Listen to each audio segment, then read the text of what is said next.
Wagwan people, welcome back to another episode of Courtside Fracas. Your boys are back again with some more content. And just quickly before I introduce the crowd, let me just make sure to plug the socials.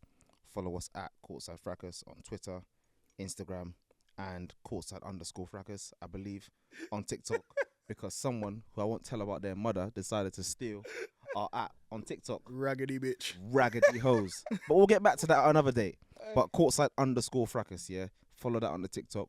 We'll be there with some shorts. We'll be there with some content, so make sure you follow. And we got some special content coming out over the next coming weeks. Something soon. Something hot for the streets. So We're going to have content on Saturday on the TikTok, but then we got special content coming out on the in the fall. Like the blue stuff that hit that series of The Wire.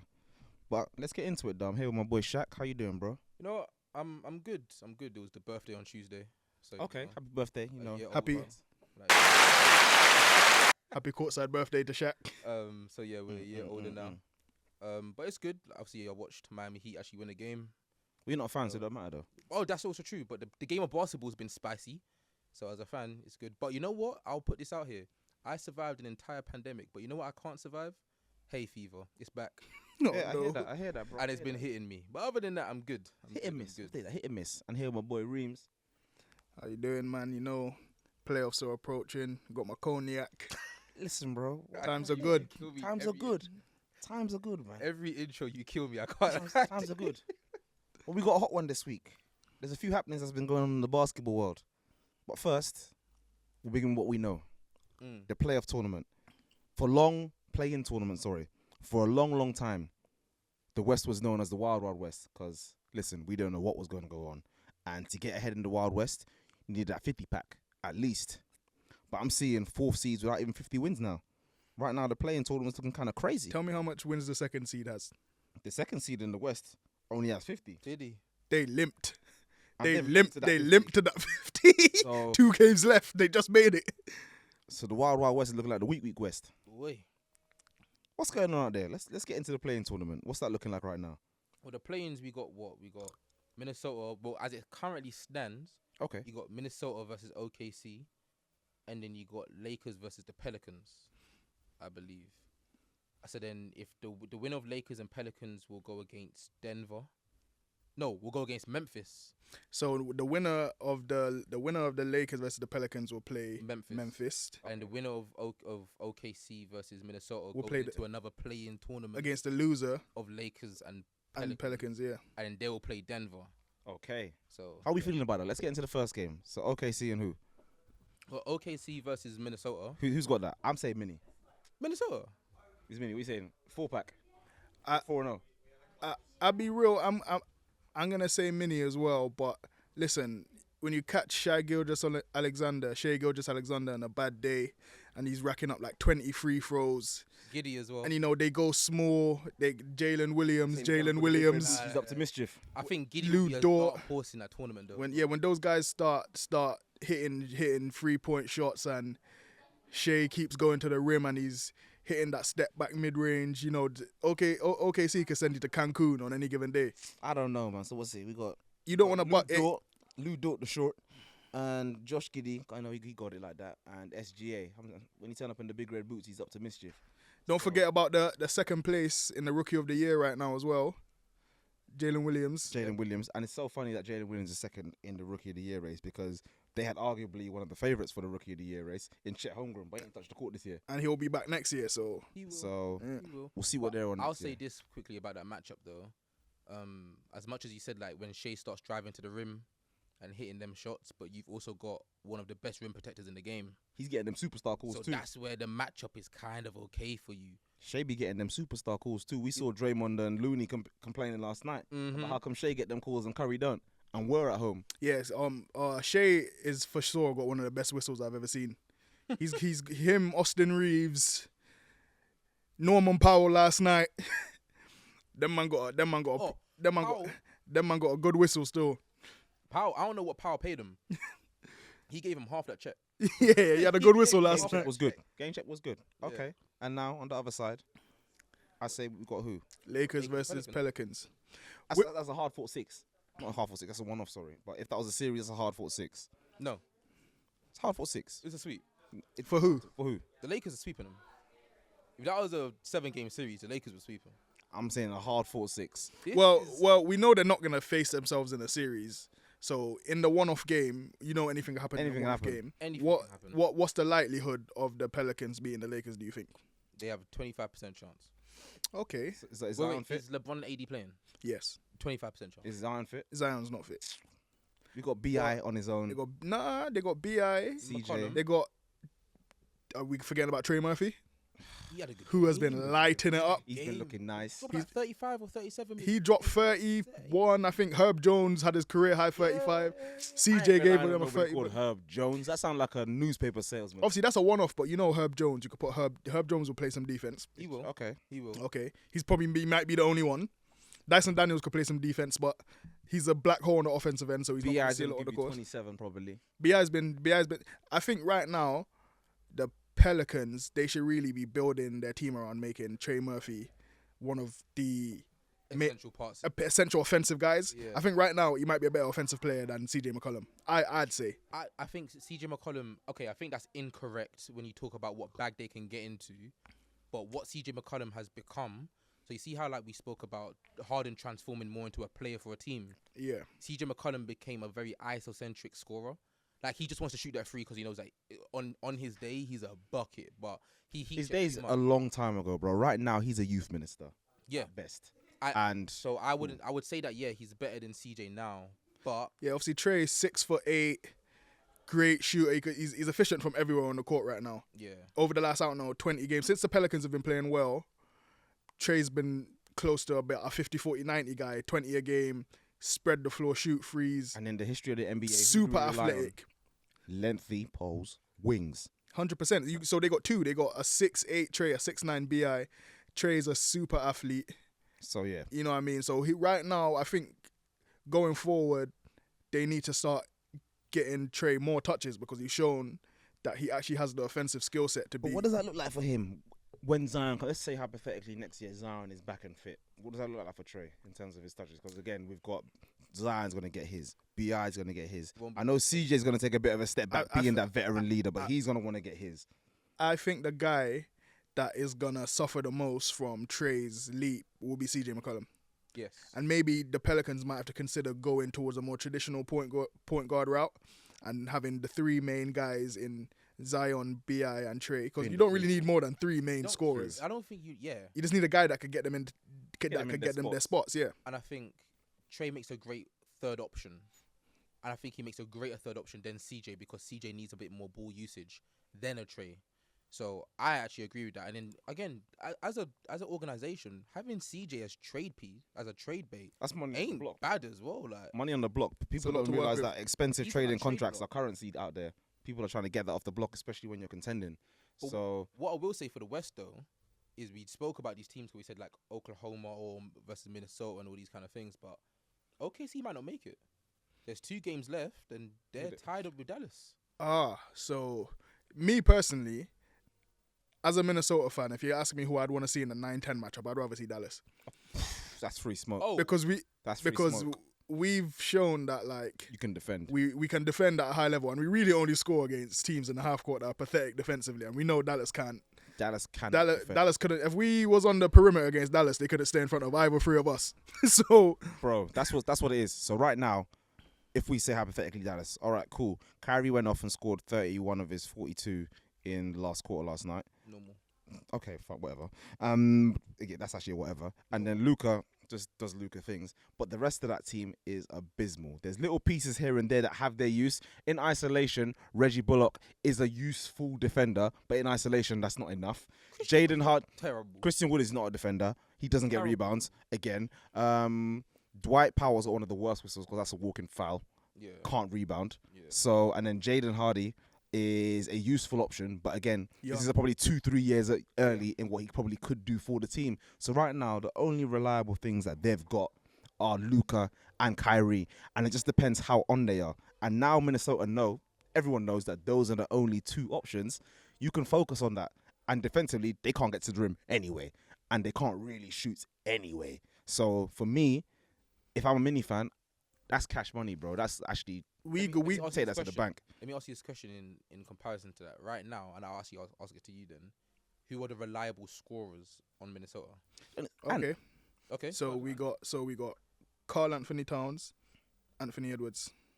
Multi-dimensional, both can reliable defend as well, scores. reliable scorers, yeah. Yeah. and both can defend. Now, as scorers, would you would you rather rely on Cat and Ant or Kyrie and Luka? Cat and Ant in this situation because of the structure around them. Okay. I hear that, but They're not better shoot scorers, obviously. We know that. But at the same time, we just know that the structure that exists with Minnesota, it just works better. No matter how good they are, Luka on that side, the offense at Minnesota just looks a lot better. All right. it looks a lot better. But I pose you a different question, right? hit me. Who has a better balance in terms of their skill set and how they complement each other as scorers between an explosive wing and a complete offensive big that you could give them, you could catch the ball on the nail, abuse mismatches, isolation, but if he's standing in the corner with spotting up as well, that's 45%. So Other than two guys that have to do, you touch the ball, I touch the ball, you touch the ball, I So- touch the ball. 163, 1. On top of having a guy like Mike the Conley, ambush, by the way. on top of having a guy like Mike Conley, Yeah. who's a master in the pick and roll, and Rudy Gobert, who's one of the best rolling bigs. Defense, in the- bro. And then Dallas can't get to the rim. and then like what? And then one. I'm not done yet. I'm not done yet. Then you have to hide one of your bad defensive players on Jaden McDaniels, who's a 6'11", athletic, Mm. Swiss Army knife of a player. What team sounds like they got a better structure to win games? I'm not. No, you have a much better balance in Minnesota. That's a There's fact. what team And had? you'd be favourites as well. Okay, All I'm saying is, in a one-off game, in this kind of structure, you could lose to a Luka and Kyrie. anyone could. Because That, they both just go off on a night. So when I'm you saying can say that about anyone though. I'm saying like yeah. you're If the Denver Nuggets had to play the Mavericks in a one-off game and they're the number one seed, they could lose to them yeah, in a one-off but your game. one-off, your reliable scorers are less reliable than the reliable scorers of Luka and Kyrie. And our reliable scorers are also better defenders, and we have like five. We have like 100%. we have the 6 best defenders in the series. I think you have a more reliable team. So like your number 3, 4, 5, 6, and 7, or And 8. 9 and 8, maybe 9, 10, 11, 12, and 13, are 9 million times more reliable. But I'm saying if it's a game where the stars go off, then I think the stars will. Who? beat Dallas. Okay. they get Okay. I can say this. Anyway, they want. If Luka and Doncic Kyrie- starts going off, you could put Jaden McDaniels on him. Luka Doncic has struggled against Jaden McDaniels many times. Yep, he out, came out, out out of his own mouth. If Anthony Edwards is going off, who you putting on him? me. If Carl Anthony Towns is going off, who you putting on him? That's gonna be Shaq. That's a terrible option. No, I agree, but it's like when Dwight those, Powell might foul out in 3, bro. because when those players are going off, like, and this is the thing about having star players like an Ant, like a Cat, like a Luka, like a Kyrie, like a JT and Jaylen Brown. When they're going off, realistically, you're not gonna stop him anyway, right? And putting Jaden McDaniels might slow him down a little bit, but if Luka wants to have a night where he's not the trapezoid that's not dropping buckets like consistently, and he goes for 60%, which is rare nowadays. But if you It's Can't scary. score 100 if you points on his own. if you want to slow him down, it would be nice to have a 6'11", 7'6" wingspan 100%. guy that's faster than him, that's more athletic than I him. still think you would rather go against. If I'm you, I would rather go against OKC I wouldn't. OKC in a one-off game. OKC have Like a roach that won't one. die. OKC have way more weapons than they do, and 2, they match up a lot better than us than the Mavericks do, because they could actually go small. Bro, They could actually go 5 out. They could actually spread the floor. They Bro, could, but how the Mavs are like a reliable is the turnstile, final? like a New York subway, bro. Anyone can get it.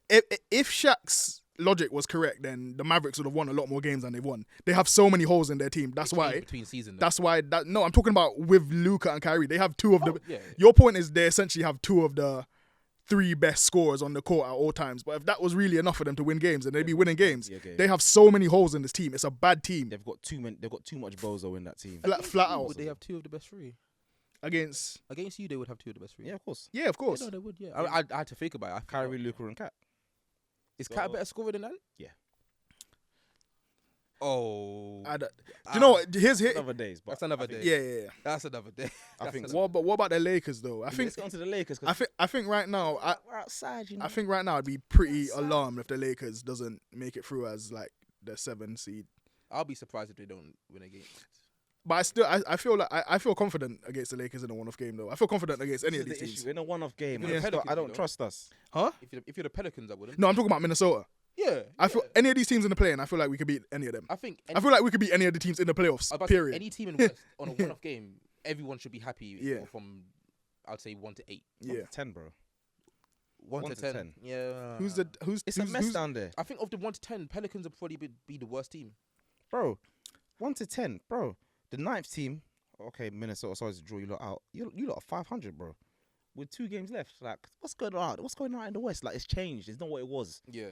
But the Lakers were right still. I think we'll be. Lakers are good. Obviously, we can't judge this Lakers team on the guise of the team that started 2-10 because it's not the same team. It's not the same. Let's pretend that team just never existed. It's not the same team. Let's just pretend it's even That the was whole the new whole season. we had to get out. This Lakers team is a team that can win a championship 100%. if everything goes right. And how many times that happened in basketball? Not often. But the fact we're over 500 is a miracle because we were here 3-4 weeks ago with me saying we might make the play-in, because we had to win like something silly like 20. He's like 6 games below 500. At least. It was something When crazy. when you guys were 6 games below 500, I was like, this is it. This is what done for. You're And not now, bringing- Now we're a positive team. I didn't expect like the Dallas Mavericks and like obviously the Utah. I did. Utah kind of dialed it in and decided to go on a full. They tank. dialed it in Yeah. 40 They- games The in. Trailblazers kind of dialed it in and decided to go on a full tankathon, and then the Mavericks kind of just fell off the sky. So the Lakers was able to Hey, we're make here. up a lot of ground. Listen, we're here. Listen, those are the unfortunate circumstances that we were blessed with. So I think, in a one-off game, we have enough. But just even looking back at last night against the Clippers, technically that was a one-off game. There were so many narratives around that game, and we just didn't do enough to win it. So while I know we're good enough to potentially win something if all goes to plan, I just don't trust them. So you guys, if you had to make a prediction, who do you think's making it through the West play-ins as a 7 and 8 seed? Lakers and Minnesota. Lakers 7, Minnesota 8. Yeah. Okay, I think I'd agree with that. Likewise, we might go crashing and burning out that first round. And I'm going to, before we go to the East, I want to make one statement with that as well. Because I think what I just said is going to happen. All right, I think it's going to be Lakers and Minnesota. Okay. And then Minnesota are going to take out Denver Nuggets. Oh, wow. You don't want to have me on this. But we'll pod. talk about- okay. we'll talk about If that on the pod when it Jokic happens. goes out Can I in the respond first to that? round. Go on. It sounds like a crazy shout, right? But because of how not dominant anyone has really been in the West this year, it's not a crazy shout when you really think about It's not, it. but it's just the And 8 taking out and if we first. look at how Denver has been playing over the last maybe 2 weeks or so, I don't know if they've dialed it in because they've like wrapped up the 1 seed, but it hasn't been. They haven't been great. Nope. And 2 of their main 3 guys are not reliable health wise as well. Nope. So if that happens, like You don't want me on this pod if Nikola Jokic goes out in that first round. Yasin James, I'm going for Oggy. and Oggy, Oggy's you are finished. Don't lose that first round game. You, the Jokic bros, you're done in this town.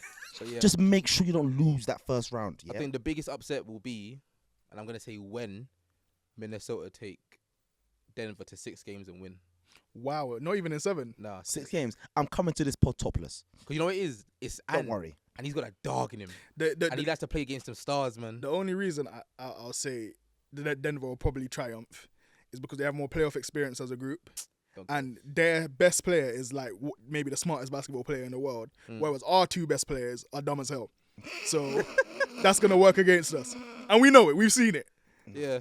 Cat and Ant got the bozo of bozo The genes. Chuckle brothers. Yeah, sometimes they're just Chuckle bring it out of brothers. each other. You're looking at them like, bro, like you've been pros for like That's- 3-4 years respectively each. Like, come on, dog. No, that's going to be my Western Conference upset. That's what Okay. I'm going to shout for. So should we move on Okay. to the East So side? let's move on to the East. Oh. The East ain't as popping because back in the day, like we said, the East used to be weak. The It's on- 4th seed will have a losing record. But it's changed now. I just want to put a sign out there for the East. You know, there's more teams on 50 wins in the East and the West, but yeah. Yeah, I mean, they got 2 each. the East. No, it's But it- 5. Nah, It's nah, they got 5. 4. It's 5. Oh, they- There's Cleveland- 4, sorry, 4. Cleveland's on 50. sorry. Oh, Cleveland. Oh, Yeah, the 4th seed is on 50. So Cleveland, Philadelphia, Celtics, and Bucks. Yeah. And the Knicks might limp to 50 as well. I don't think they can. I think they're on 47. they're right going now. down 47. Oh, how much games they got left? 2. 2. Okay, Two. yeah. Mate, 49. I could take that. So That's a successful season for the yeah. Knicks. Listen, let's look. We'll get to the play-in. So far we've got Miami. Play-in. We've got Chicago, Toronto, Atlanta, and it's Miami, right? Okay. Potentially Miami. If Brooklyn decides to lose their next two, I think it will come up to a head-to-head between Brooklyn and Miami. I'm not So sure who has the tiebreaker out of That's Brooklyn and the thing, Miami the as well. tiebreakers. I want to see who comes into that. So let's hypothetically say it's Miami, your former team, They got Atlanta 7-8. 7-8. Who comes out of that? Be on it. Like, don't be a coward. Like, say what you really feel. We ain't gonna laugh at you if you lose. Like, it's already been like a bang average season anyway. It doesn't matter if you don't make the playoffs. Whatever happens, innit? Is it okay? This is like a counseling session right now. Yeah. Oh. But the reason I'm sitting inside, I actually don't know Okay. because of recent, like I think Atlanta. they stink. Yeah, they stink. But so do Miami Heat. But if there's a player to go off, it will be a Jimmy and a Bam. 100%. And I would take Miami over that situation. But it's just that one night where the whistle's blowing for Trae Young. If I'm not mistaken, did Miami not play Atlanta in the first round last year? Yeah. And did they not have Trae Young in hell? Yes. Alcatraz, bro. Yes. The Wispy Wonder was just blowing she in the watched wind, bro. Oh no, she watched it. You guys, No, you guys were finished. Jordane's a Atlanta Hawks fan, and she watched it, and I watched it too. Do you know what it is here with the Hawks? Yeah, He went out. It's As just Caban. not There you go, enjoyable. it's a little Harry Potter And for someone who was so, it's only 2 seasons ago that he was so highly regarded as this villain. New York hated him, Philly hated him, and since then he just kind of plateaued because obviously he was seen as Steph Curry light, which I hate that term anyway. But he was seen as this guy that, cool, the team is going to get to where they need to be off his back because he's taking teams out on his own in the playoffs. He was shooting from all over the place. And then they bring him Dejounte Murray. Okay, cool. The coaching situation was DeJounte, sorry.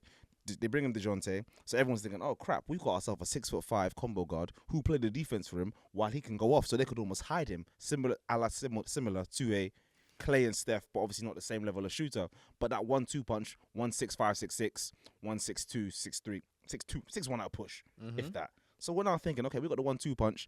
The rest of the team, Clint, John Collins, even though people don't really know what John Collins is, blah, blah, blah, they'll be okay. And they've just fallen off a cliff since then. I don't understand why that team is a lot better defensively than they are. Honestly. Obviously, they have to hide Trey, but you have DJ Murray, you have DeAndre Hunter, you have Clint Capella, Bro. and John Collins. come You should on. be able to build a good defense. You know what? with Watching those them four though, guys. it's like they should be able to figure out their defense, but I don't even think they know who they are on offense. They don't even care. I think Like their team is so confusing to watch right now. Like, cause you're so the reason why I fear Atlanta, the only reason why is because Trey can get the whistle, right? But then DeJounte will go off on a certain night. I think it was about 5 games ago. He dropped 29, then he dropped 21, 27, and I think after that it was like 15 and 14. Or he's something 6'6" with the capability of locking up anybody. and he's always gonna shoot about 15 shots a game. But Yeah. when it falls, it falls. I mean, listen, you got DeAndre Hunter, who is one of the better on-ball wing defenders there. Then you have DeJounte Murray, who off the ball is a demon because he's got arms as long as like I don't know whatever has this room, bro. They even got Sadiq Bey as well. and obviously he's a scorer, but like and then you have Clint Capella, who is a good enough rim A protector. serviceable big bro. Yeah, just you know. does his job. Not If too you many get the thrills on his rebounds, defense. And you have John Collins, who's an athletic, He's just wingy athletic. guy. He can switch. You know what That's I mean? just it, bro. I get them kind of being confusing on the offensive end. I Because, blame Trey. Big man. because Trey has not figured out how to play off the ball. No. And Quinn Snyder's come out recently and said we've only recently figured out how to utilize spacing. And what he means by that is Let go of the ball, he's bro. figured out how Trey is starting to figure out how to be useful when he doesn't have the ball in his hands. You know what I mean? And he's not figured that out. As intelligent as a player he is, I would have thought he'd be able to figure that out And he a lot don't- sooner. Yeah. Yeah. How many times issue you is- watch him stand at like the hash, not the hash, with the hash outside the 3-point line. Yeah. When he ain't got the The ball in elbow. his hand, not even the elbow elbow. extended. Elbow's on the free throw line. Oh, just a bit further from the elbow. Yeah, Yeah, but the like, no, free you throw see line. hash, Three like- point extended. Yeah. The 3-point extended line, right? He will sometimes just sit there for 3 straight possessions when he ain't got the ball. Do you know what it is? Yeah, he's And a that's ball great on magnet defense, and a bro. black hole on offense. Like when Trey has the ball, we're doing what I want in that situation, and we know it's obviously a heavy pick and roll league. Blah blah blah. But like Reem said and Quinn Snyder said, like for someone as intelligent of a player as he is, and everyone's saying he's this Steph Curry light or whatever it is, that lazy comparison. He's a sensational shooter. and obviously small enough that he is should be nippy enough to be able to get around the court anyway. So why isn't he better off the ball? This is what, his 4th or 5th year now. It's basketball IQ and also willingness. He don't want to. He just wants the ball. Willingness. I think that's the key thing as well. So again, I would say it's going to be in Miami to go through. Atlanta, they could do it if they go off. It's a one-off game, as we said, but also Miami could shoot themselves out of a game. I've seen Tyler Herro do it to us. I've seen Game Vincent, Caleb Martin. I've seen Bam try and take 20 shots in a game for some reason, and they're all mid-ranges and they're all terrible.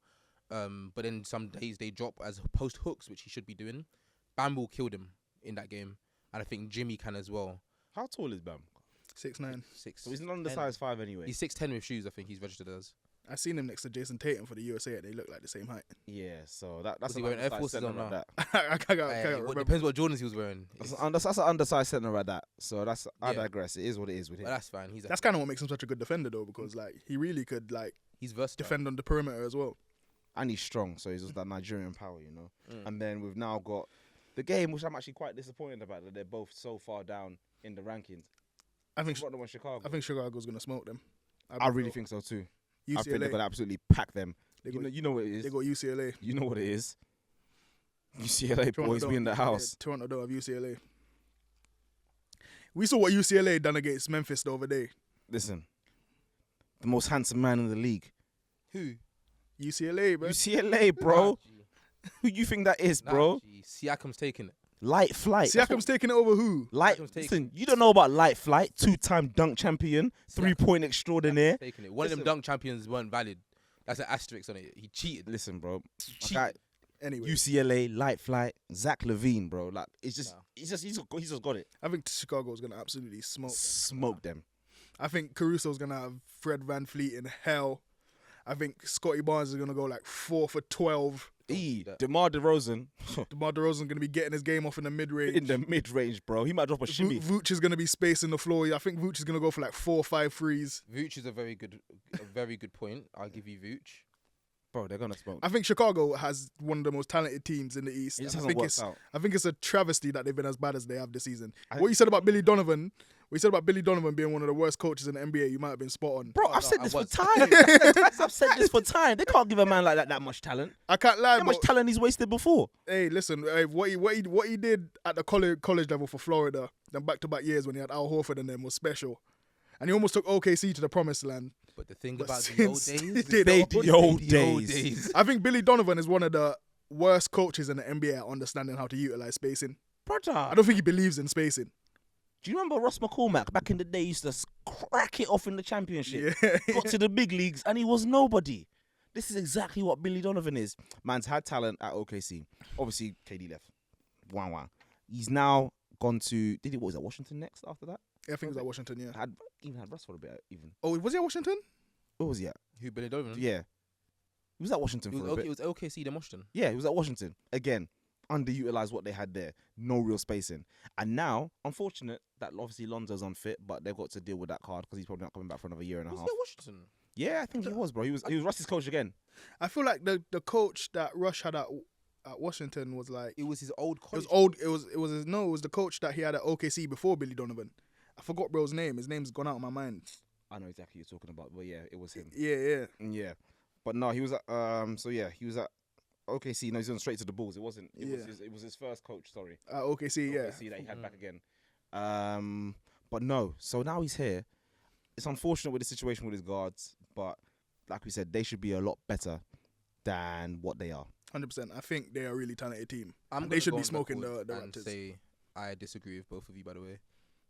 I honestly think Toronto's going to take this. Okay.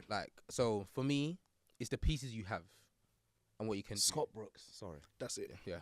Scott Brooks. Siakam, key piece.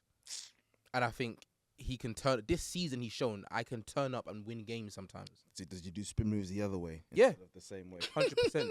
But he developed a new spin move. But then... He goes counterclockwise. Again, you said Caruso could give VanVleet hell. That's fine. But VanVleet could also give Caruso hell if he needed to. Unlikely. Scotty Barnes can turn up in the game. Rookie of the year for a reason. Okay. Then you've got Rob Devin Mobley. Gary Trent Jr. He will give you... I think he's giving you 15 points per game off the bench. Yeah.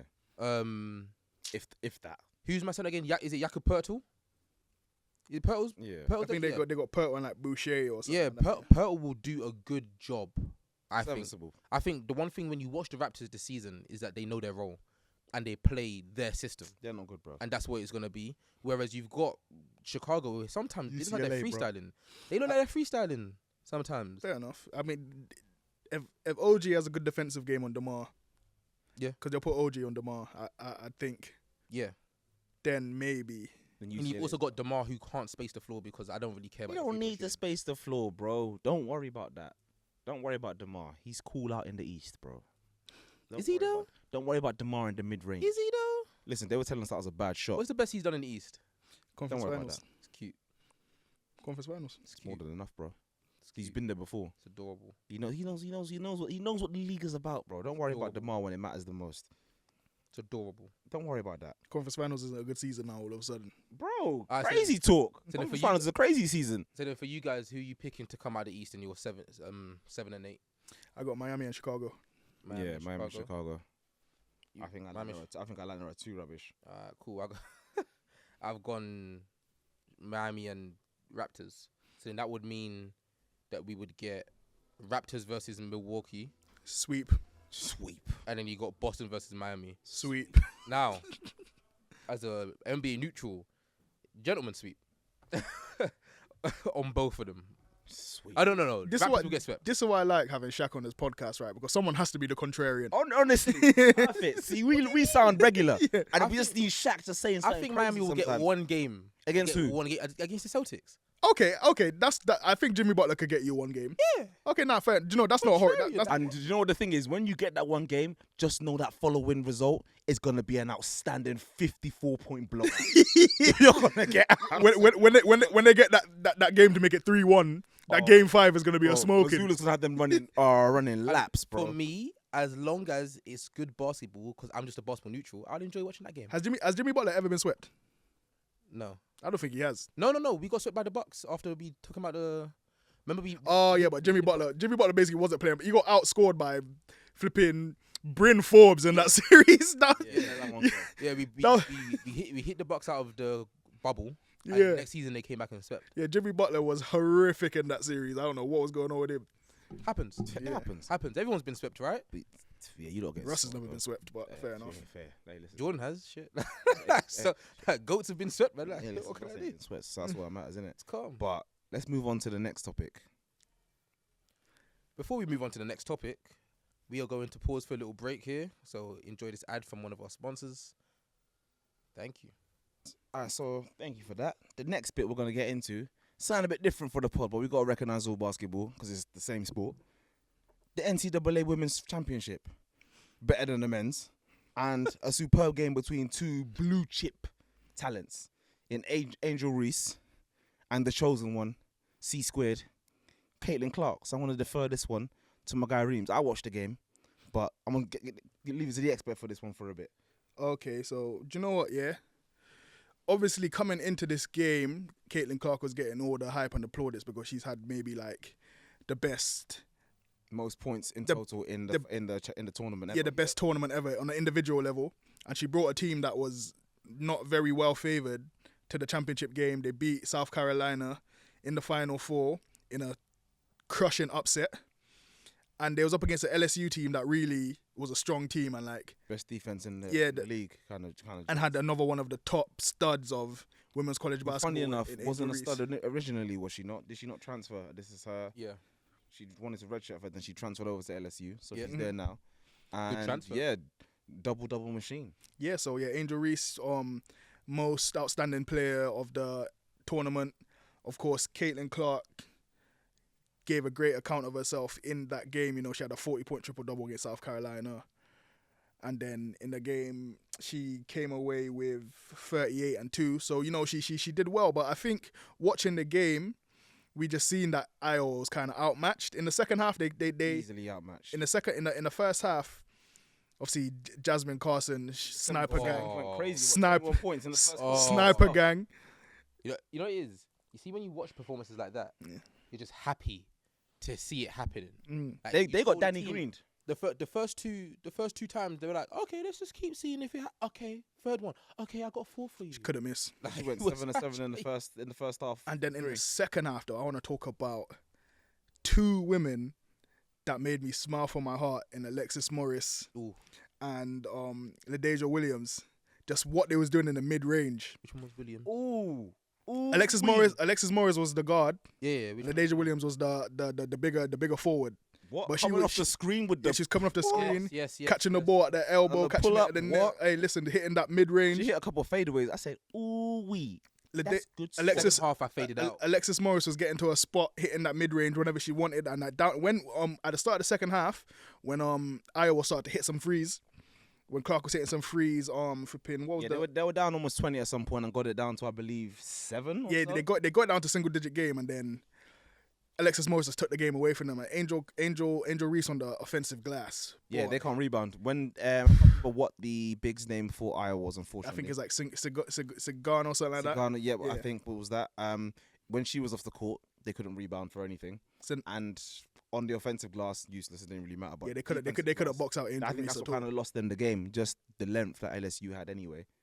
On one on the defensive end, and 2 on the offensive glass, they were getting almost everything they wanted on that side. It's just the athleticism in the end kind of just Yeah. kind of told. A question that I've been asked, to be fair, and I couldn't answer because I didn't fully watch the match. I only had to watch I watched the second half on highlights. I watched the first half. Would you say that this is one of the better NCAA tournaments throughout time?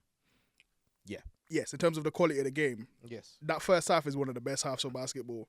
And the second half, like, because it was a war, like, it was actually a war. It was more compelling to me than the men's. 100%. Men's tournament. wasn't Men was a great this foregone year. conclusion. Yeah, because UConn was just flogging everyone down that stretch, and like, Yeah. you know, all the blue chip teams or what you want to call it, your Yeah, the UCLA's, your only Dukes. exciting thing from the men's was the San Diego State buzzer beater in the Yeah.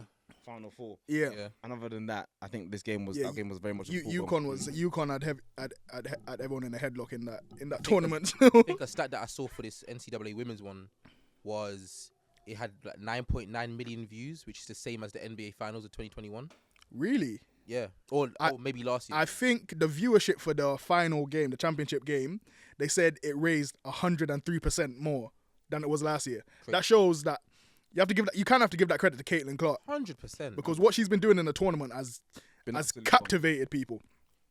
I ain't seen that before. That was a 2015 Steph.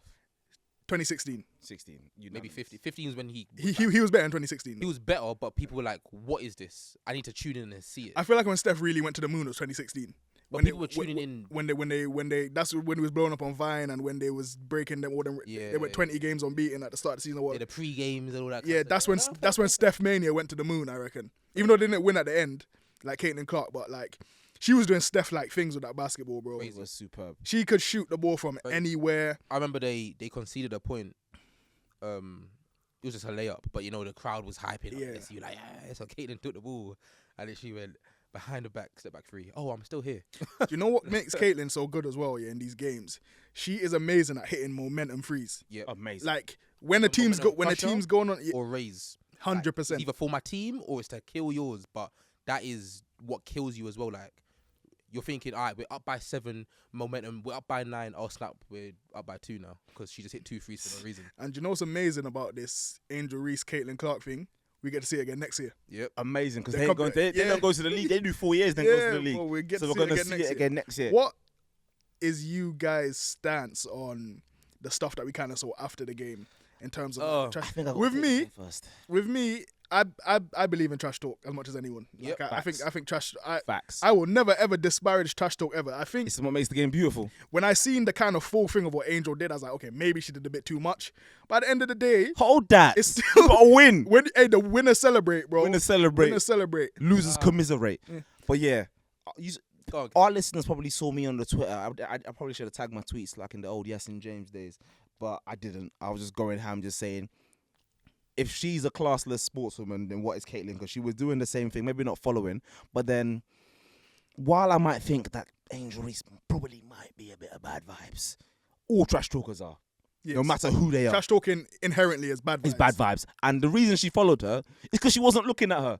If I'm being really honest, she wasn't looking at her, so she has to let her know, like, by the way, this is me. Like, you have to see what I'm doing here. I think just what I hold would that. say though, like Angel Reese, like when you win, you have the right to do whatever you want. I think Caitlin Clark 100%. handled herself pretty well. Very well. in the whole And she has in all the other interviews since. and she's not thrown any dirt on her name. 100%. Congratulated her. She's like, they played great. They deserve to win. And funny It's enough, back- Angel's not throwing any dirt on her name either. She's just saying, don't talk on my name. And to be fair, like what Angel said in the winner's like speech was, put some more respect on LSU's name, and Caitlin done that. She's literally not done any. There's not been no negative press from either one. Like They're trying to get Caitlin to say something bad, which I tell you why Caitlin won't, because if she would have won, she would have been talking her shit as well. 100%. Exactly. She would have been going Now, crazy. My stance on the celebrating thing is pretty much the same as yours. Gotta hold that. Chasing her, like She was doing a lot. She done a lot of steps. But she couldn't see her. She was chasing her for at least, I think after like 4 seconds, you should probably like. Yeah. But the thing was, her back was turned. I get it, but her back was turned. She couldn't see she was doing it. But then Trash don't hit the you same walk if no one's around looking. her. I feel like Caitlin could see her though. I think she was purposely trying Yeah. to. Yeah. But therefore, you have to hold that. You're trying to run away from the smoke, bro. But if I go back to let's go like NBA, right? Some of the best moments I have of just like any NBA Trash talk, it's bro. just trash talk. Listen, I know that he don't like it, but AI stepping over Ty Lue, career defining. Draymond Green to Paul Pierce. They don't love you like that, bro. Let me explain something to you. Yeah, my favorite player is Kevin Garnett. I have no right. I have no right to chastise anyone for talking shit. Bro. After some of the stuff Kevin Garnett has said to people on that Garnett's basketball talking shit on court. the sideline, Bro, Eric Gordon missed like a fadeaway. Hell no. Hell no. Trash. Bro, even you got Melo saying, give me that shit, man. Like taking a rebound. Like trash talk is what I love a about the key game, bro. part That's what the any- game. That is what the game is about. And if you even me think in my day I'm when I going to played my touch a amateur court ball, and win a chip, that's all I'm without there trash for. Talk. Come on, If bro. I'm winning anything, bro, I'll play you at FIFA right now. I could be playing against my blood brother. Yep. If I beat him, I'm saying this. You trash ass. Yep. Bro, ask my friends about me. I talk the most, Play no me at matter Monopoly. what situation it is.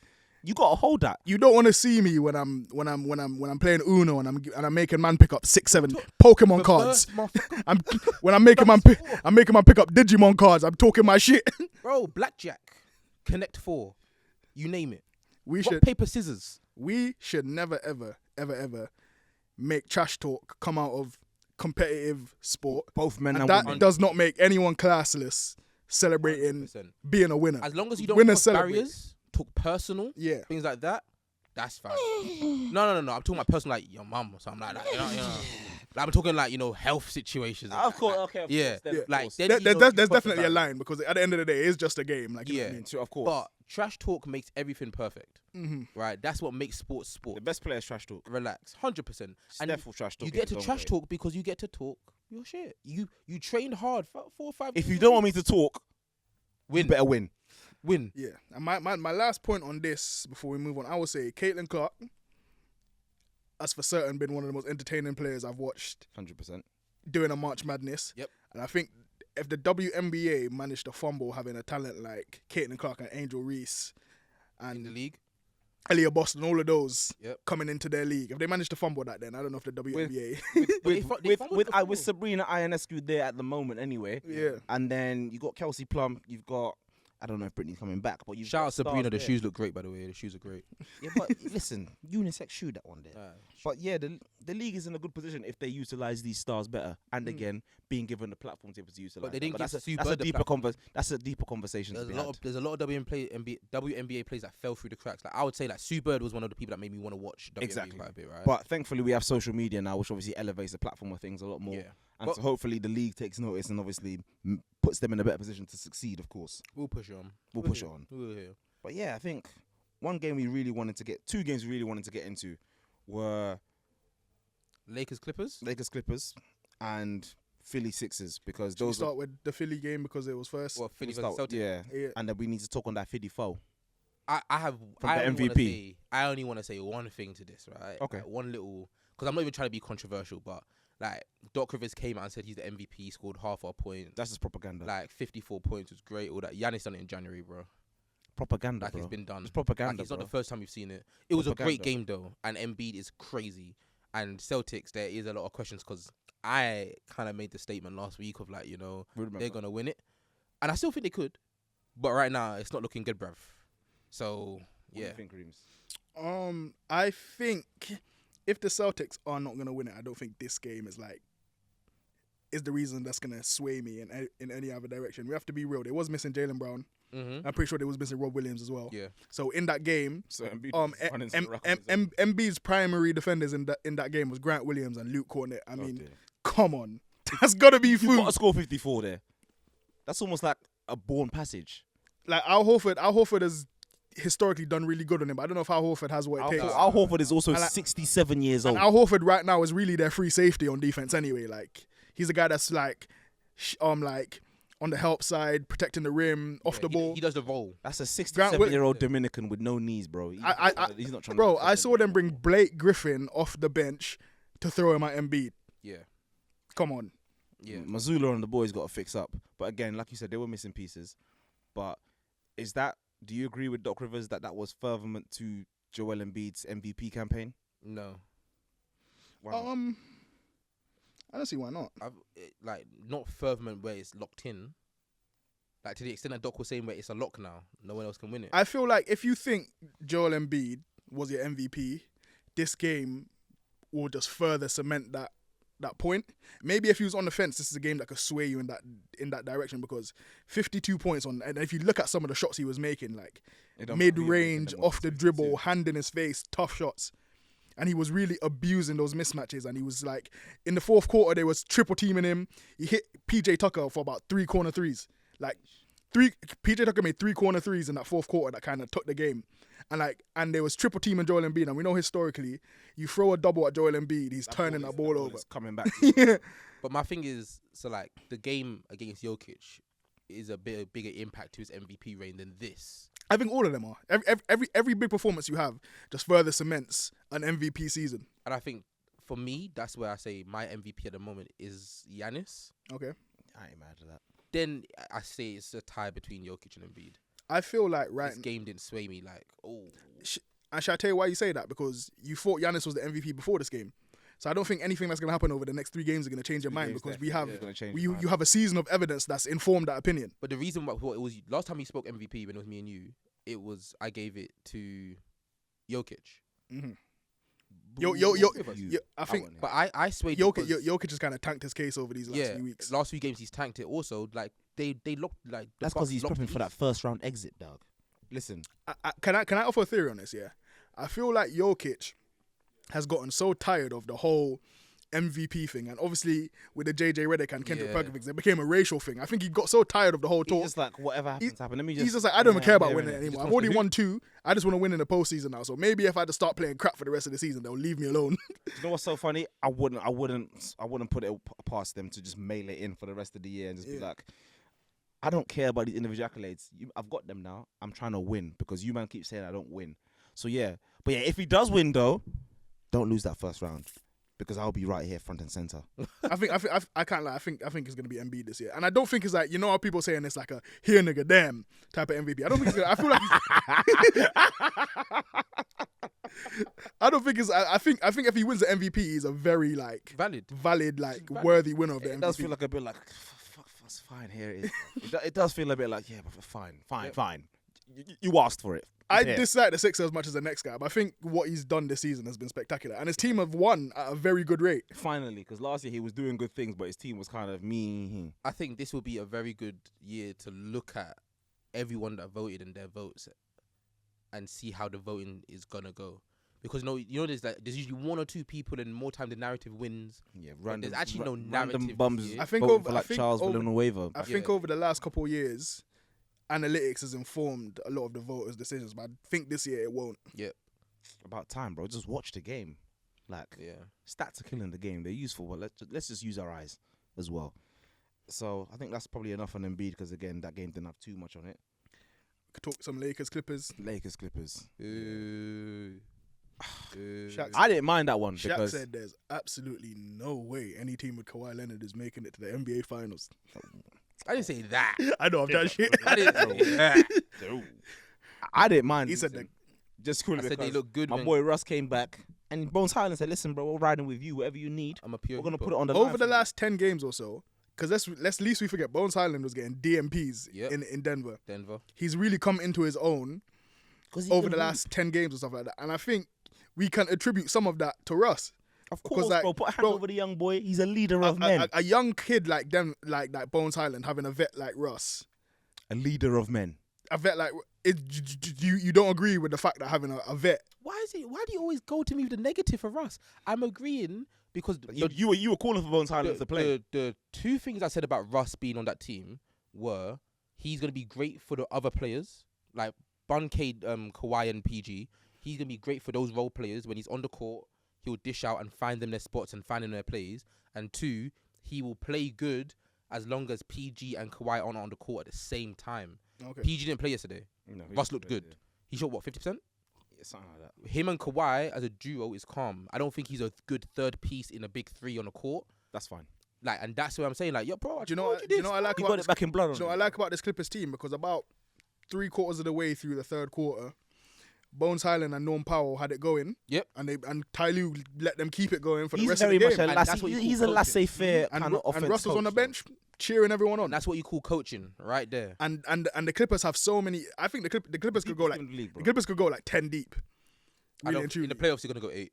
Obviously, That's more than some the rotation will shrink, but depending on the matchup, they could go 10 deep. Because listen, Yeah. obviously Paul George is out, Zubac, Kawhi, Batum, Eric Gordon, Russ, right? And then you have I don't like how that sounds. Mason Plumlee, Man. Norm Powell, Terrence Mann, Man. I always get Robert rid of- Covington, and Bones Highland. That's 10 guys. And we're not even talking about Morris Senior might not even see the court anymore. You shouldn't. Thank goodness. Thank goodness. So that's a team that could throw so many different looks and so many different matchups at different styles of teams. And then on top of that, if Paul George and Kawhi Leonard are performing at their best and Russ is playing well within the flow, providing that energy, providing that playmaking, effort on defense, that could be a serious team. But the thing about the Clippers is no one's going to believe in them because we've seen them. We've seen him before, bro. Like Obviously, 2021, Kawhi done his knee. They probably could have gone all the way that year. But otherwise, the way of the Tottenham, bro. It's the way of the Coulda, Clippers shoulda. too. Didn't happen. But while we're here, I mean, yeah, but 2 their weeks best in a player row, injured. Like, it's another PSA for the millionaires right here. Me and Reams, yeah? See Russell Westbrook? Oh, the Russ sexuals. Nah, the millionaires, bro. A millionaire off. it's a really nail off. That's it right there. You see him? That's a leader of men. Okay. And even me being a Lakers fan, I woke up and obviously watched the highlights back and saw that we'd lost, but I saw Russ had a good game, so I won. I don't know about the rest of them LeBron sexuals and them Lakers fans, but I won in it because when you have Russ in a team, you know what he is there for. And an NBA exec came out and said it, unnamed, of course, as always. Like when you bring Russ, you know what to expect. Always anonymous. Always anonymous. You know what to expect with him. You put him in a situation to succeed. And the failure of him is on the Lakers, and I'm fine with that because they shouldn't have picked him anyway. That's my guy. He should never have been there. Can we pivot away from Russ and the Lakers and talk about the new Lakers though, right? Because I think as a Lakers fan, there's a few things I want to hear your opinion on. Hit me. Okay, Jared Vanderbilt. Cold. He's gonna cost us. I feel like I'm quite well versed to speak on Jared Vanderbilt. I saw him play for my team a lot. He's one of the First of all, he's gonna give you so much effort on the defensive end, and that's so valuable. But on the offensive end, they're gonna act like he doesn't exist. It's like Andre Robertson all over again. Rightfully so. But the thing with Andre Roberson is he could cut really well. And if you're a cutter and you play with Russ, you could cut and get to the rim and finish. Yeah. That provides some value even though you can't shoot. Vando isn't even good at that. Yeah. He's got a bad touch around the rim. I saw yesterday. He must have missed like 5 attempts on the rim in one possession. I was Bro. like, brother, come on. In the playoffs, that's going to be a problem.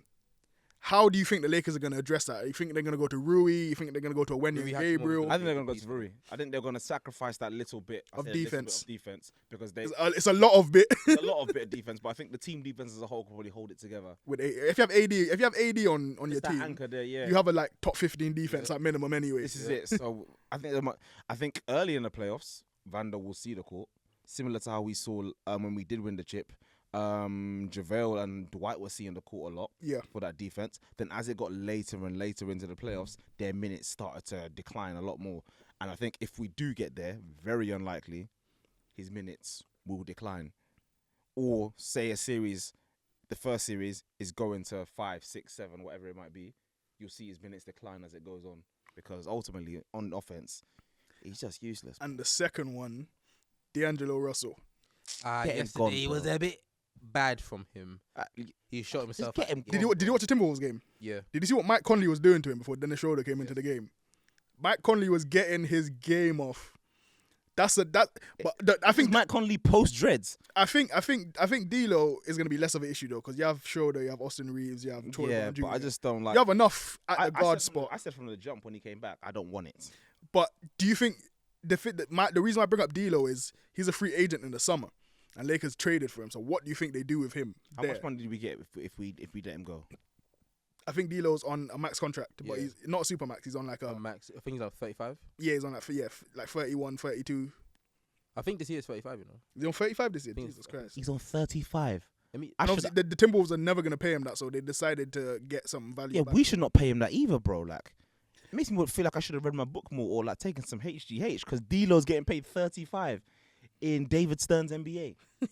What? Nah, bro, he's got to go. So- And it's not a disrespect thing. I just don't think he is. We don't have the structure for him to be as useful as he can be. Here's my thing with D'Lo. Yeah, I feel like if there's any situation where like his skill set is very useful, it's actually on this team.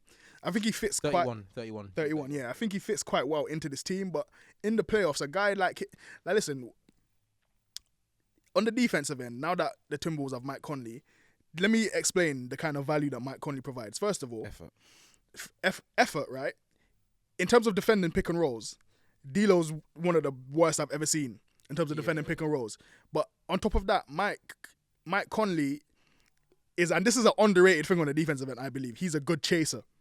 He's good at chasing guys around. Last year in the playoffs, we played against a guy called Desmond Bain. He was getting his game off whenever he wanted. Like, you could put a guy like Mike Conley on Desmond Bain. Now, Mike Conley, He won't make anything easy. he's lost his explosiveness, but he's still quick laterally. He can still move his feet. He knows how to navigate screens. He understands angles where to not foul a jump shooter. You know what I mean? He understands distancing. With them short arms, if someone's chasing you around, you can't get your shot off as quick. Bro, like, you don't want a guy like D'Lo chasing around shooters like a Desmond Bain or a Klay Thompson or, bro, you're gonna give up. Bruv. He's just, he's not. And the Lakers are gonna play against a lot of them shooters.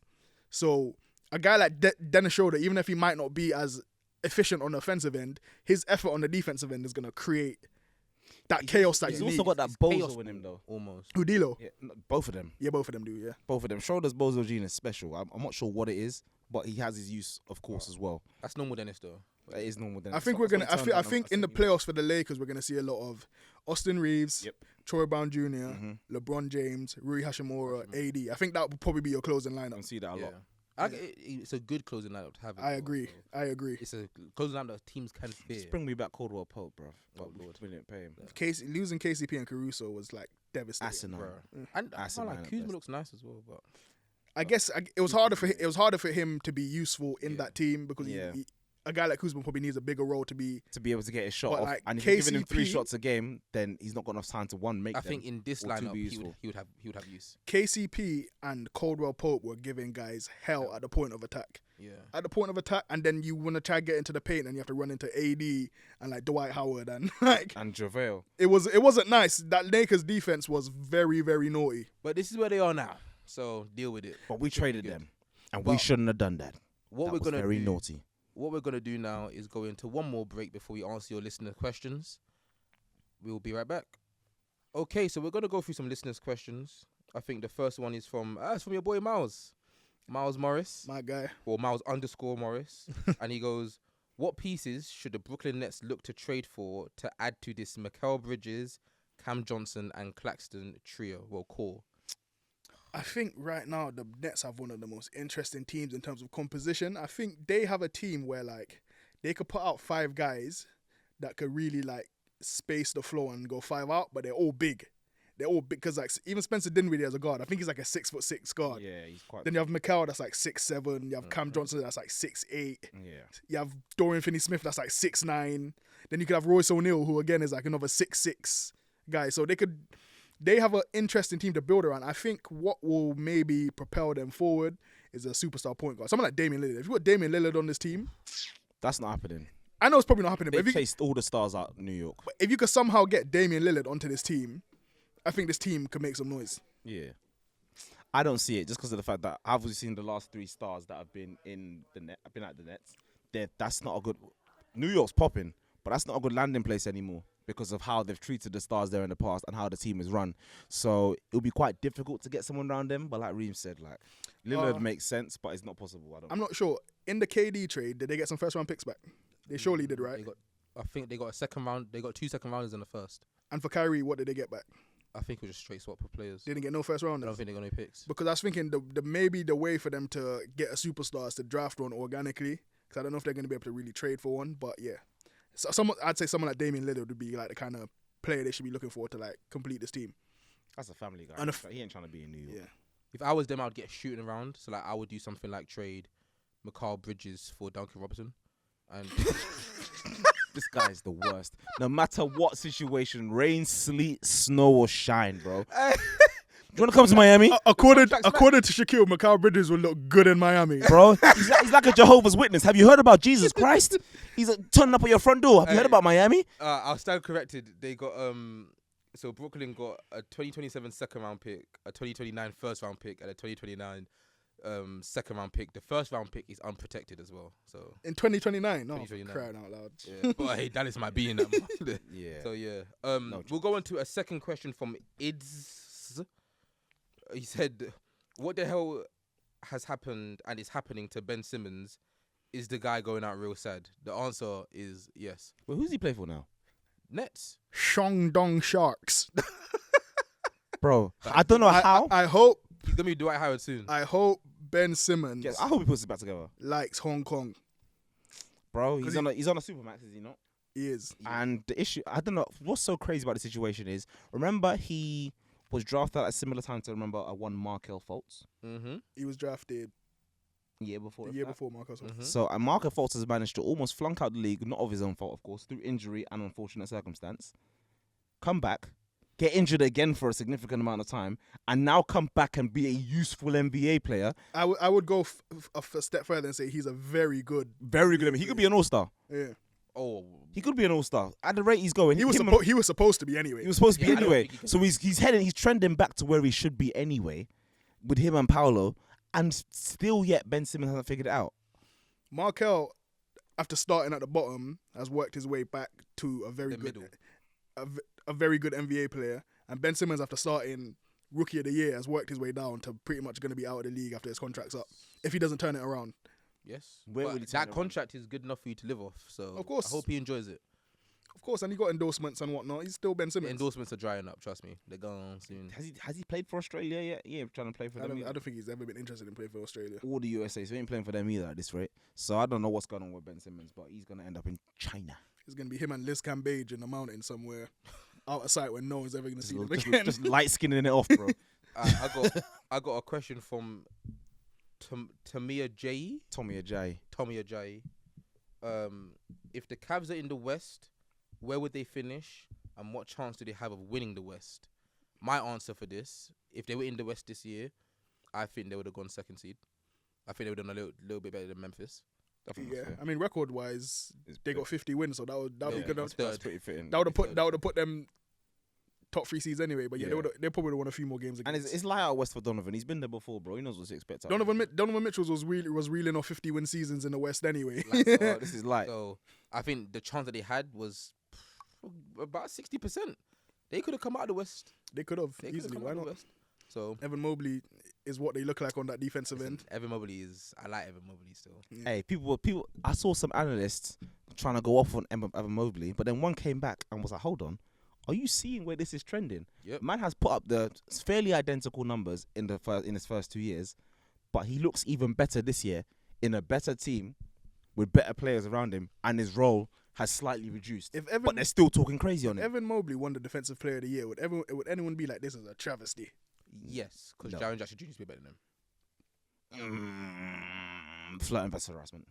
Yeah, I don't think Jaren Jackson's a better And flirting defender. wins. I don't think Jaren Jackson's a better defender than Evan Mobley. I think he's the better But one. I value versatility a lot, so it depends on what you value. If you value like rim protecting above all, then Jaren Jackson. No, I think versatility for probably the works best for me. criteria of the award and what it's been won through before, it would be Jaren Jackson Jr. it is very biased towards rim protectors. 100%. And so is Draymond's defensive got analytics. one. No, he's only got one. So Yeah. actually, no, you're right. Draymond could possibly have 3. He should Yes. have maybe He 4. should have 3. Yeah. He should have 3. He should be fighting for 4, if we're being very honest. If Evan Mobley really wants to shine, I think one thing that the Cavs should look at doing as an organization is maybe getting rid of him for like Gabe Vincent and Duncan Robinson. This guy, this guy is the worst evangelist in the land. Maybe a Dwayne Dedmon.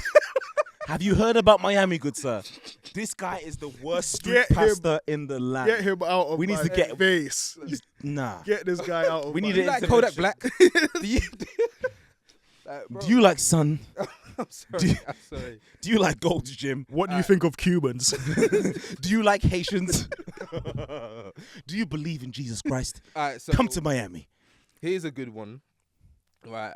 So Tommy Ajayi has also asked us to make a courtside 5. I've been waiting for this. So we got to make a starting lineup of everyone that's been on courtside in the past 2 years. All I know is my position's safe. I'm locked in. All-star. K has actually played at a pretty high level, so Yeah, okay. Yeah, I'm the starting So- all-star of this team. I'll go, right, because I've got a secret one in there. Okay, so Right. I think At the 1, we're going to put Greg, because Greg's been Nope. been before.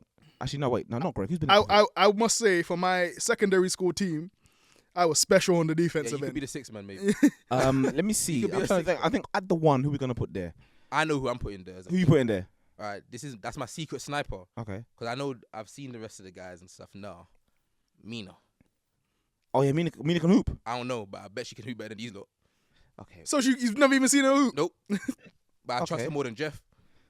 Fair enough. Janine says she wants a shout out on the pod, so maybe we could have Janine, you can be. maybe we could have Janine handing out the Gatorades. Yeah, you can Yeah, be. you know. the The H2O the specialist. prime energies. The prime manager Cowboy. juices, yeah. Yeah, so she'll be the Gatorade specialist. Shout out Janine. You got Mina at the I'm 1. going to put Mina at the 1, Greg at the 2, Greg at the 2. Sai at the 3, Nah, me at the 3. Sai at the 4, Yeah, me at the 3. and I'm going centre. And Shaq at centre. I'm going centre. I think Reams is safe as 6-man because just based off age Yep. and mobility.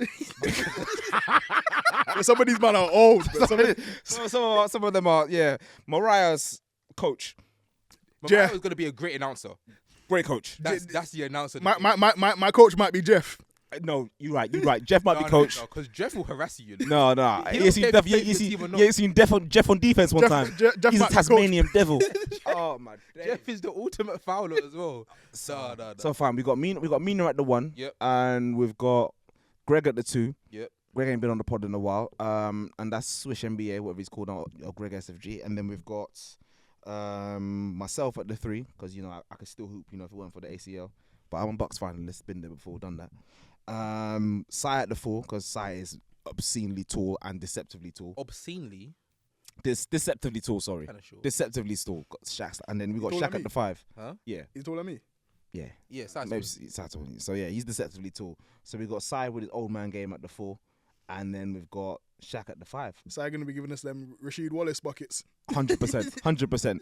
Sai got a smooth form. But I think between myself and Greg, like 40 shots a game at least. I can't lie. But on the defensive end, Greg's nice. Greg's nice. No, Greg's a bucket. Greg's Say no nice. more. He Greg's nice. calls too many fouls, but he's a Yeah, bucket. he's come back off an Achilles as well. Off no physio. That's a real cycle.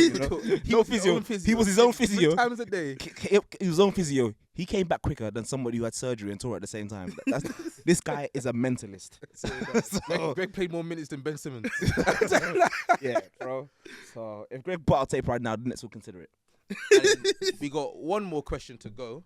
We got a few from the group chat as well, but we got some. we got a few from the group chat. So as well. from the listener questions on the Twitter, one question that we're gonna ask is from Ranch Dingus, again our favorite. Our fave. So Ranch asked, what players are you expecting to make names of themselves these playoffs? So what I'm gonna do is set a rule here.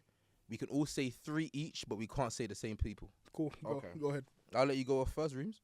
Oh, God. Who's gonna make a name for themselves this playoff? Okay, can I just...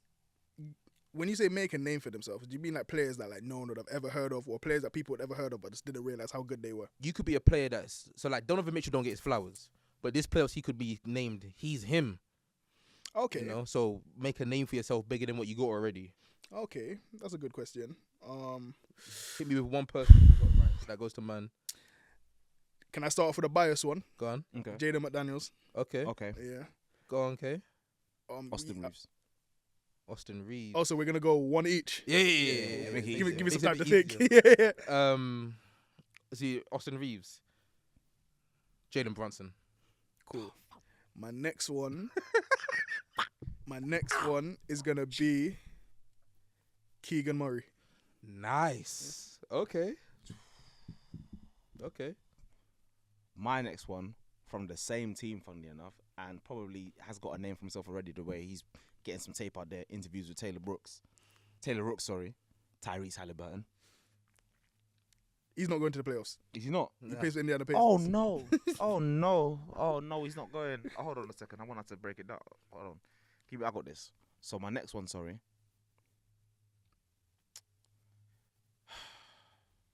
I want to put a Kings player there, and the person I'm gonna put is Reams MVP, Sabonis.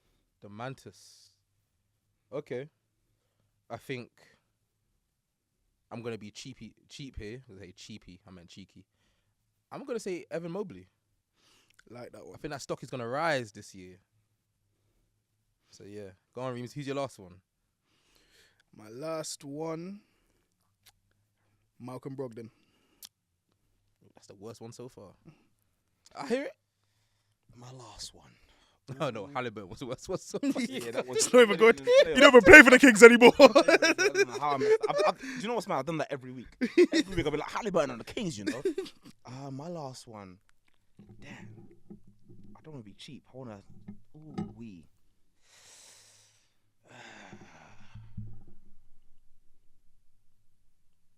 If they do make it, Shay. Okay. Actually, no, take that back. If they do make it, Josh Giddey. That's a better Josh Giddey, because we know what Shay is. If they make it, Josh Giddey. Okay. Now I'm reevaluating. I got it. Gabe Vincent. No. No. Lou Dort. No. After this playoffs, people are going to put more respect on the name. The stock will rise and you'll understand who the real point guard is. Chris Paul. You cannot. He's like 43 years old. You cannot say Stock will rise. You cannot say a first ballot Hall of Famer is going to make a name for himself in the I've playoffs. heard you man talk about him. That's not how this question works. All right, cool. I've got to pick up another one. We'll go for like a more young rising then. Bridges or someone. Do you know who's going to make a name for himself in the playoffs this year? Kevin Durant. LeBron James. No, but I'm not sure if you've heard of him before. I've seen how you lot have talked about Chris Paul. Who, I Mighty tried to be Mouse? cheeky there. But we're talking about Chris Paul in relation to other all-time great players, not in relation to flipping I don't care. Lou Dort. The hate is unjustified. But like you got like Bridges. There's options, bro. Nah, I don't even want to say Bridges. Cam Johnson. No, There's I options, don't, bro. They still have to make a name for I themselves. don't think there's gonna be names made in the aspect. I think the person. Emmanuel Quickly. You gotta say it before I was. You wasn't going to say that, stop lying. I was literally looking at the Knicks right now. Why you gotta do that? I take out Malcolm Brogdon and I put Emmanuel Quickly. Oh, you're switching out. That's my third one, yeah.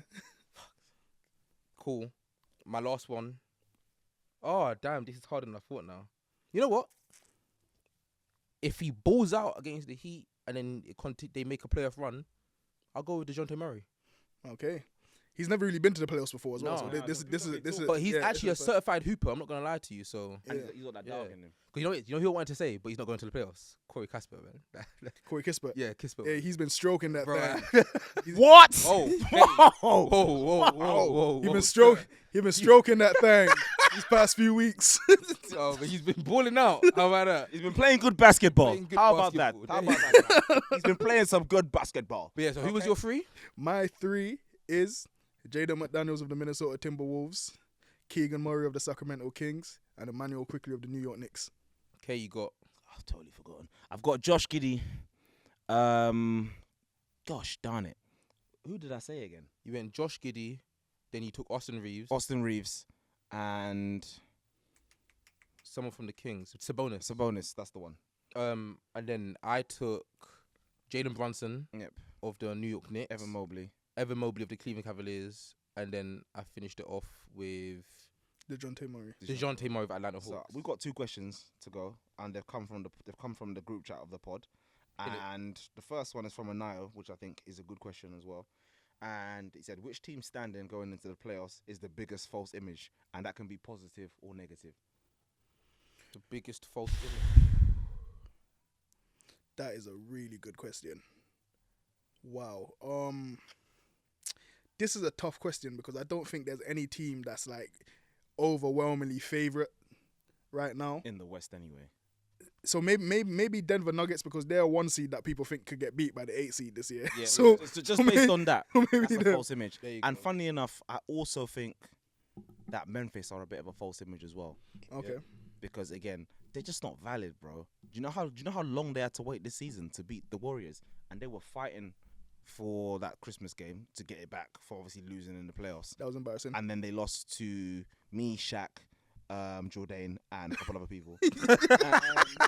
So yeah, I think again, I don't know what it is with them. They're just such an unlikable bunch. Very good young players, but I just don't think they have what they think they have just yet. The issue with the Grizzlies is no one's gonna believe it's gonna happen until they see it. And This is it. And I think that's been true of every kind of like up and coming team. I think for my team, I'll keep it West as well, and I say the biggest false image is the Minnesota Timberwolves. But false image in what way? Like, They're better than the 9th seed. They're a very dangerous team. So they are not the 9th best team in the West. So fear them. I think it's a positive false image. Yeah. so essentially what you're saying is they are better than what their record suggests. 100%. Okay. I think I've got one for the East. It's going to be controversial. Boston. I don't know what it is. Better or worse? They're not as good as everyone thinks. They're a very good team. Don't get me wrong. And I think the 2-punch between Jalen and The way Reeves Jason is he's been waiting for this. Is I just don't know what it is, and I think the one thing we've actually stressed on this pod for a while is they don't put no pressure on the rim anyway. So when it gets to the conference finals, or when it starts to get a bit sticky, and they probably pull up against Milwaukee, I believe it could be a bit of an issue. And then another thing, he's been fine mostly this year, but Rob Williams' fitness is a problem. It's a Real big issue. And their success while He's having very 2 important stars, for their defense as well. he's everything. And on the offensive end, He's he's everything. important as well. He opens up so much space for all of them. And his ability to pass out the post and everything, like So listen when I talk. I don't make things up. I think there might be some issues if Rob Williams can't stay fit. And again, the rotation option is Grant Williams. Not a bad player, but he can't do it. And then, just I think rim You pressure. got one quickly for the East? a false image. I don't think so, bro. I feel like every team in the East, like the teams that everyone thinks are gonna make it through, is Boston and the Celtics. I don't think anyone else. Yeah. I think for me, to finish it, the one team that has the false image in the East is the Miami Heat. They are worse than you think. And and finally, They are worse than the play. worse than you. And to They're close worse than that a up, playing team. They're worse than the playing. that is very true. And to close that up, thankfully, with Yass's question, which is actually ties into this, who's been the biggest disappointment so far? We get one each. So for myself, it's been Chicago. Okay. Who would you say?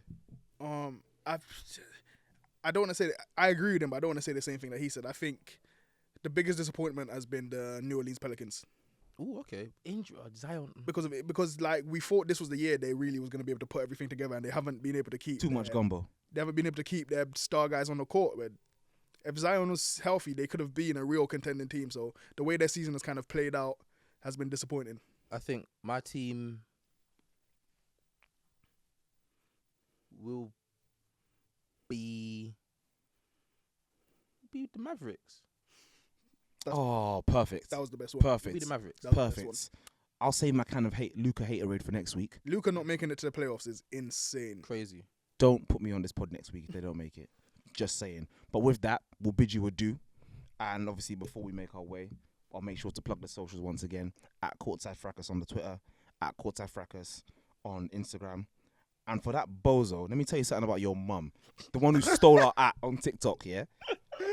Unfortunately, we're now Courtside_Fracas on TikTok with some special content coming out. I'll post a video. We'll post a video I'll explaining post that. a video explaining it. And you can't rob that, you crassest you, yeah? So, yeah, hold that. And without further ado, peace. Peace. Love.